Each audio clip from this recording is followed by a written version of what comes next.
बचपन से सुनी होगी कि बच्चे कई बार घर से दूर चले जाते हैं, बड़ों से दूर चले जाते हैं और सुबह का भूला जब शाम को वापस आ जाए तो उसे भूला नहीं कहते। तो इस कर्मचारी संघ ने हमारे साथ वही किया है कि हम एचकेआरएन से लग के सब अपने अपने कार्य में व्यस्त थे और कोई किसी यूनियन को नहीं मानता था, कोई किसी चीज़ों को नहीं मानता था, हम भी उनमें से ही हैं। तो इस संघ के जरिए इन्होंने हमें अपनाया है और हमें यहाँ बोलने का मौका दिया है, तो सबसे पहले इनको बहुत बहुत दिल की गहराइयों से धन्यवाद।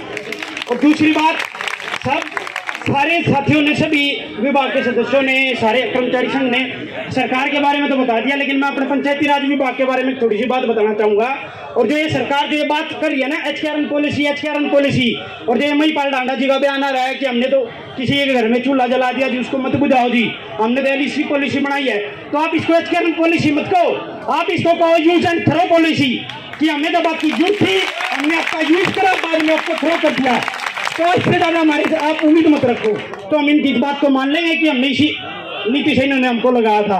और हरियाणा कौशल रोजगार में जब हम पंचायती राज जेई में लगे थे, तो पूरे पंचायती राज जेई में कोई भी ऐसे पुराने जेई, पुराने एक्शन, पुराने एसडीओज, इतने कोई भी सक्षम नहीं थे जो CWP पोर्टल जो बना रखा सरकार ने उसको चला लेते हो। हम सभी वो साथी नए जेई थे जिन्होंने उस पोर्टल को चलाया और सरकार का इस विभाग को चलाने का काम करा।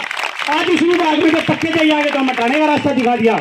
और रही बात जो है, सरकार डंके बजाती है कि हमने इतने रोजगार दे दिया, इतनी पक्की नौकरियां दे दी।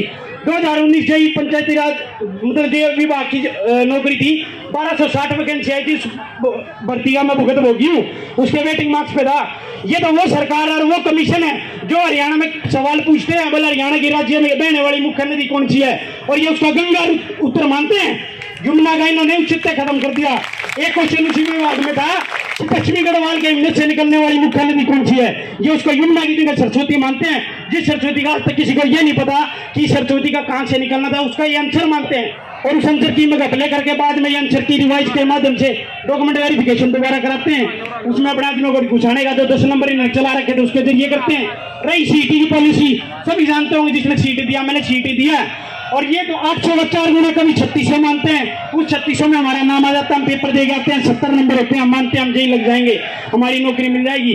कभी ये 880 का लगभग 900 का 4 गुना बनाते हैं, 1600। अभी अगस्त 2024 की बात है, तब इन्होंने भर्ती ली, 1600 जेई इन्होंने पेपर में बैठाया और 900 का जेई लगा दिया। तो ये क्या दिन भरा पिटते कि इन्होंने सरकारी नौकरियां दी हैं। इनकी किसी भी कार्य प्रणाली में किसी भी तरह का कोई भी मेरे को ढंग से काम करने की नीति कभी भी नहीं दिखती।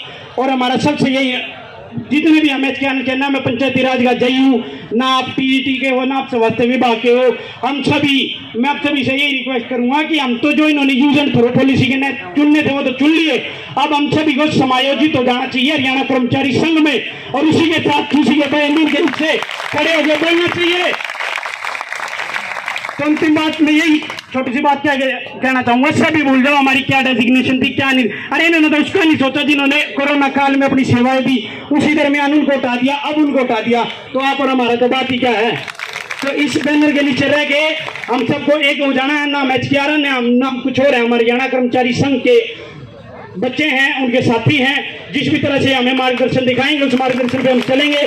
और रही बात, ये सिर्फ आजादी की लड़ाई नहीं है, जैसे ये कहते आ रहे हैं, हमें आगे के लिए जुड़ते रहना है इनके साथ, महीने 2 महीने में, 15 दिन में, 20 दिन में, जब भी हमें कॉल दे, चाहे हमें रोजगार मिले, चाहे हमें रोजगार ना मिले, या हमें आगे किसी और एडजस्टमेंट कर दे, हमें इस संघ का भूलना नहीं है। इस संघ के साथ इनके कंधे से कंधा मिला के, इनके पैरों के पीछे चल के इस संघ को और मजबूती देनी है, और अपने प्रति जैसे आज ही हमारे लिए आवाज उठा रहे हैं, उसी तरह से आगे जब हमारी नई पीढ़ी आएंगी तो उनके लिए आवाज हमें उठानी है। बहुत बहुत धन्यवाद।